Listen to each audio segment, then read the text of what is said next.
Hola, mi nombre es Feismar Pérez y en este video veremos la complejidad de algunas sentencias básicas de C++. Comenzaremos con la sentencia if. Generalmente tiene una complejidad de O1, es decir, las instrucciones se ejecutarán solo una vez. Este es un ejemplo de un algoritmo que ve si un número es positivo, en el cual hay un if, else, con operaciones muy simples. Todas estas se ejecutan a un tiempo constante, es decir, O1. Y en general, esta es la complejidad del algoritmo en sí, pues también las sentencias de entrada y asignación presentes son de este tipo.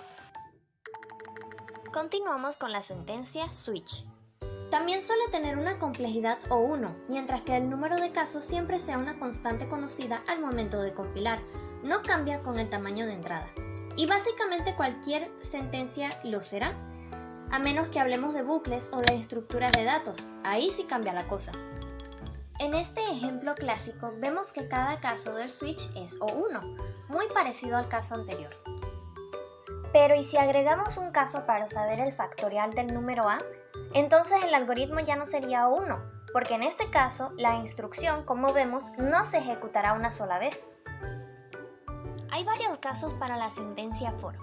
Puede ser ON si n es el límite de las iteraciones y si sus instrucciones interiores son constantes. Y también puede ser ON a la k, donde k es la cantidad de for aninados. Sería ON cuadrado cuando está doblemente aninado, o cúbica cuando está triplemente aninado y así sucesivamente, haciendo que la complejidad aumente de forma exponencial. Recordamos el ejemplo anterior, donde dentro de un caso teníamos un if, que si no se cumplía llevaba a un for. Como estamos dentro de un switch, ¿es una complejidad O1? Pues no. Ni siquiera aunque hay un if, tampoco. Porque tomamos el peor caso, es decir, la complejidad del for, que es ON para este ejemplo.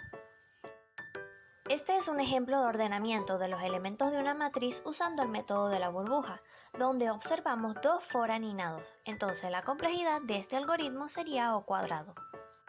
Al igual que el for, el bucle while puede tener varios casos. Puede tener una complejidad ON si n es el límite en la condición del while. Veámoslo con este ejemplo, donde el tamaño n del problema es el límite de la variable de control i, por lo que se ejecutará n veces el bucle, aumentando el tamaño de i. El segundo caso se da cuando hay varios while aninados, siendo parecido al for porque esta complejidad es de O n a la k.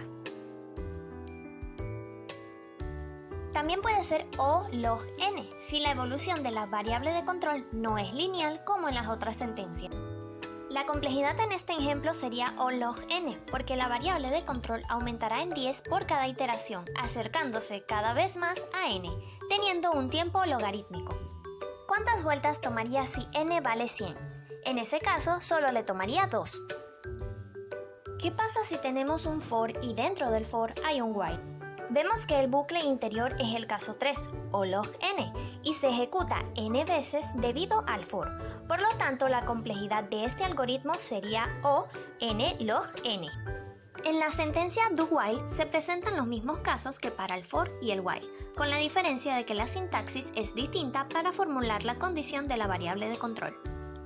Muchas gracias por ver este video. Cualquier duda, déjala en los comentarios.